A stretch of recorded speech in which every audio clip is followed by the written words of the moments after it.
Hi guys, nari ko'y chika. Na-stress ko kay naisa ka lalaki, nanguyaw siya nako. Ako siyang gipangutana kung unsa iyang trabaho.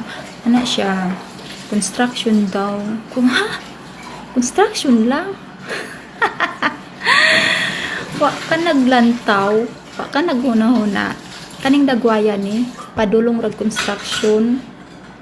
Uy, mga construction, paminaw.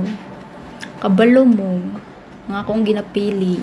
Like kanang pulis, seaman, tapos gwapo, tapos macho, puti, tangkad, natanan. Ang sarap man ang construction pod. Uy, nga ultimo ra. Uy, di jud na ko deserve.